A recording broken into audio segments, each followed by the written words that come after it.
Les 10 villes fantômes les plus intrigantes. 1. Pripyat, Ukraine. Une grande roue dominant tristement la ville abandonnée, des auto-tamponneuses envahies par les mauvaises herbes, des maisons écaillées ouvertes aux quatre vents. Des épaves de voitures et des trains fantômes. Bienvenue à Pripyat, à 3 km de la centrale nucléaire de Tchernobyl en Ukraine. Près de 50 000 personnes vivaient ici, une ancienne vitrine du régime soviétique aux larges avenues et aux carrefours symétriques. Construite pour accueillir les ouvriers de la centrale. La ville fut évacuée en 2 jours après l'explosion du réacteur qui, en 1986, propagea une pluie de matière radioactive alentour. Numéro 2. Pyramiden, Norvège. Pyramiden, dans le Svalbard, sur l'île de Spitsberg, n'est plus habité que par les ours blancs ou les rennes. Vendue en 1926 par la Suède à l'URSS, qui la céda par la suite à une compagnie minière.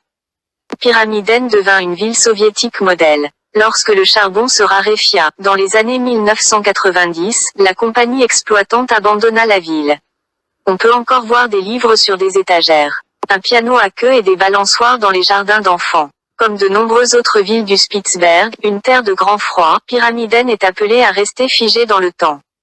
Pour quelques années encore, Pyramiden est accessible en bateau. Vous serez accompagné par un guide armé, chargé de faire peur aux ours blancs.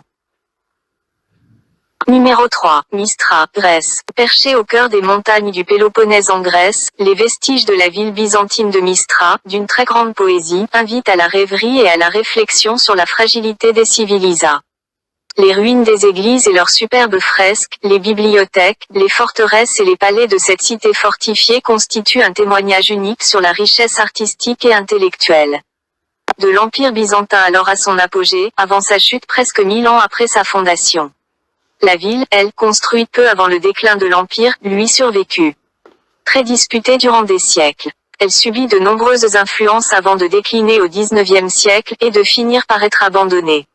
La grandeur du site mérite une journée de visite. Emportez de quoi boire, optez pour de bonnes chaussures et commencez par l'entrée haute du site pour le parcourir dans le sens de la descente. Numéro 4. Oppède-le-Vieux, France. Oppède-le-Vieux, situé dans le Petit Luberon en Provence, constitue une visite pittoresque. Dans un décor de roches et de verdure, cette magnifique sentinelle campée en haut d'une crête élève la silhouette sauvage et dentelée d'une forteresse abandonnée. Partis dans la plaine au début du XXe siècle, les habitants laissèrent derrière eux ces ruines incroyables desquelles surgissent les vestiges d'un ancien château. Aujourd'hui, environ 20 personnes vivent dans le village, qui a également séduit des personnalités. Numéro 5. Craco, Italie. Ne bâtissez pas votre maison sur de l'argile, telle serait la morale de l'histoire de Craco. Cette ville médiévale déserte se dresse sur une colline de la Basilicate, en Italie du Sud. Son histoire est ancienne, et même prestigieuse jusqu'à ce que sa population ne déserte le bourg dans les années 1960. La guerre et l'exode rural avaient déjà poussé une partie de ses habitants hors les murs. Séisme, infiltration d'eau et glissement de terrain achevèrent de fragiliser ses fondations et la population restante migra dans la vallée. Si vous arpentez les rues de cette sentinelle isolée, vous serez assurément impressionné non par les vestiges des palais et des églises encore debout, mais par l'atmosphère de fin du monde qui s'en dégage. Le film controversé, de Mel Gibson, La Passion du Christ, 2004, a été en partie tourné dans les ruines de Craco. Numéro 6. Grytviken, Géorgie du Sud. Il est rare de poser ses valises en Antarctique. Pourtant, l'île de Géorgie du Sud, à ne pas confondre avec l'État européen, la Géorgie, a connu plusieurs vagues de peuplement, des chasseurs de phoques au XIXe siècle, qui abandonnèrent les lieux une fois les animaux décimés, à l'établissement d'une station baleinière au siècle suivant, les baleines étant en voie de disparition.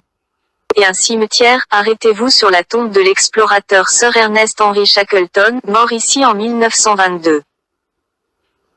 Numéro 7. Sewell, Chili. Au perché dans la cordillère des Andes, la ville des escaliers, Sewell au Chili avec ses rues pentues, impraticables pour les véhicules à roues, ses bâtiments peints de couleurs vives et son école art déco, donnerait presque envie de s'y installer. Née en 1905 pour accueillir les ouvriers de la mine de cuivre d'El Teniente, elle doit son nom à un dirigeant de la compagnie minière américaine. Une fois le filon épuisé, la compagnie rapatria la population dans la vallée. Numéro 8, Bodie, Californie, États-Unis. Version très photogénique de la cité fantôme du Far West, Bodie fut pourtant l'une des plus grandes villes de la ruée vers l'or en Californie. Cette localité prospère et violente, qui comptait plus de 10 000 habitants, se vida avec le tarissement des mines. Aujourd'hui, quelques centaines de milliers de visiteurs déambulent chaque année dans cette ville au délabrement étudié. C'est un site classé et surveillé, ce qui l'a préservé du vandalisme. Un voyage dans l'Ouest sauvage plus vrai que nature. Numéro 9. Real de 14, Mexique. Son surnom, le Nid d'Aigle, est plus évocateur que son nom d'origine, Real de Mina de Nuestra Señora de la Purísima Concepción de Los Alamos de 14. Cette ville presque fantomatique du Mexique bénéficie d'un emplacement remarquable, à la lisière de la Sierra Madre orientale. Riche cité argentifère jusqu'au début du XXe siècle, elle a ensuite été désertée. Pourtant, son aura ne cessa de grandir. La beauté de ses maisons coloniales et de ses églises à l'abandon attirèrent les voyageurs, tout comme les légendes nées de son histoire et les croyances des Huichols. Dans les années 1970, le peyotl, un cactus hallucinogène, attira des pèlerins d'un genre particulier. Aujourd'hui, Real de 14 se repeuple et vit ces derniers moments de cité fantôme. Dépêchez-vous d'aller goûter son atmosphère surannée. Numéro 10, Belkite, Espagne. Ce village de la province de Saragosse en Espagne du Nord fut entièrement détruit lors d'une bataille entre nationalistes et républicains en 1937. Un nouveau bourg fut édifié près de l'ancien, dont les vestiges restés en l'état font office de mémorial de guerre. L'ossature de l'église domine les ruines criblées de balles dont on aperçoit l'intérieur, même si plusieurs édifices sont interdits au public en raison de leur dangerosité. Cette ville dépouillée livre un témoignage poignant sur la guerre civile espagnole, qui détruisit de nombreuses vies ordinaires.